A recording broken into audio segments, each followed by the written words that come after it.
Can a trauma to the head turn you into a genius? We've seen this trope play out a lot in media. Whether it's Patrick solving complex equations after diving off a cliff, Even the simplest of mammals could figure it out with a little thought. or it's Homer who becomes smart after they remove a crayon from his brain. My thumb must have covered up the crayon every time. In a lot of TV series, you can always find an episode where the dumb guy turns into a genius after he gets some sort of an injury to his You brain. just match the evaluation to the exam with the same handwriting, and boom, there's your admirer. A hot girl's at stake, and all of a sudden he's Rain Man. Breaks the monotony of the show. It makes for a good episode, and the audience is willing to suspend disbelief because surely an absurd situation such as getting hit in the head can't turn you into a genius. It's all fictional pseudoscience. Or is it?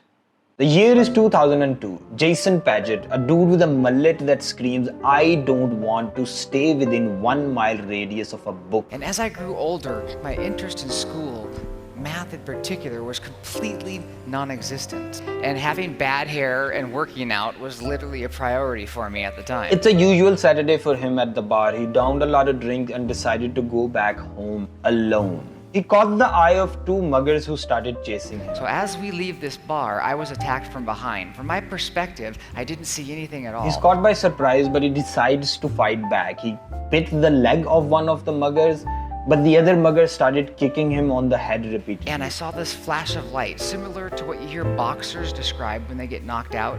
And the next thing I knew, I was on my knees just getting pummeled. They wanted his jacket, so Jason just gave them the jacket and stopped fighting back.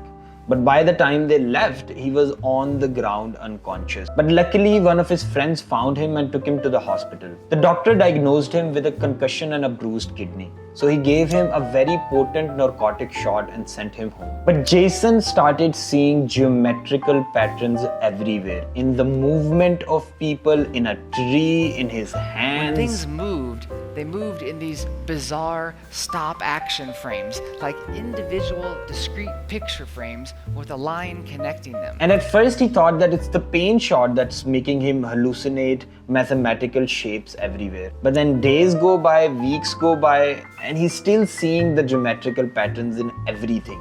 He thought that he was going crazy because he was seeing the world in a different way. He developed PTSD, OCD, agoraphobia, and the only thing that calmed his brain was drawing those geometrical patterns that he was seeing. And I remember looking at my hand and trying to draw what I saw, and I literally drew hundreds of pictures.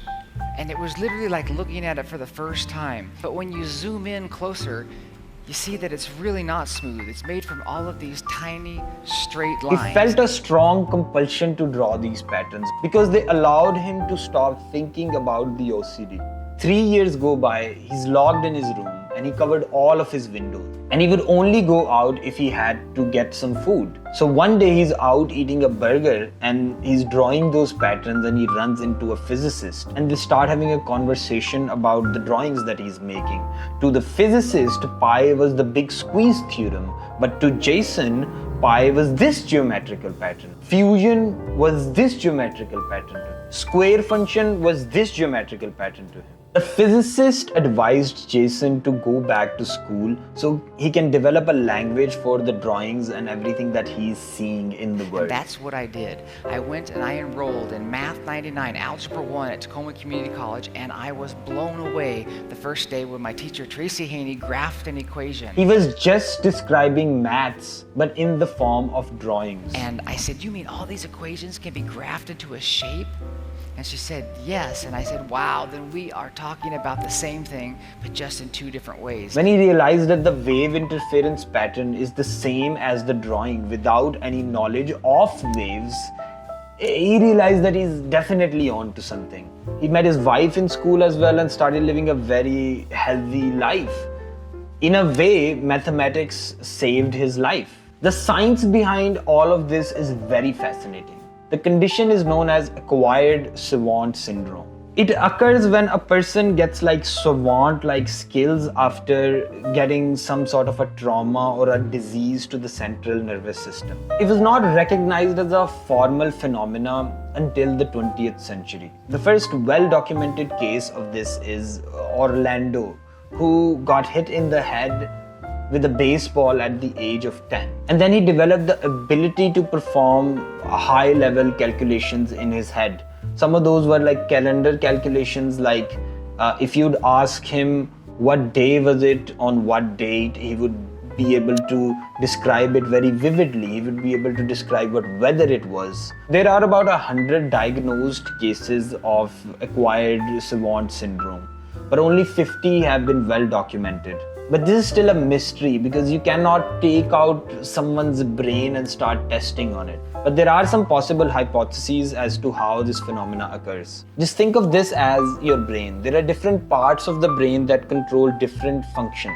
For example, let's say this function controls your ability to see things. Now, if I damage it, you will not be able to see properly. Similarly, the brain is divided into two halves: the left hemisphere and the right hemisphere. The right hemisphere is a part of the brain that is often linked with spatial awareness, art, and music.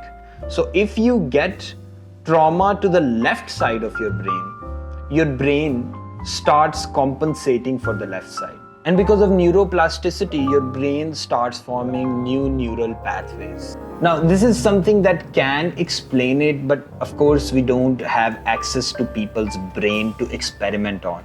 So, can you get hit in the head and turn into a genius? I mean, technically you can, but it's extremely rare. Out of 8 billion people, there are only 100 cases of this. So I would say, don't go out and hit yourself in the head.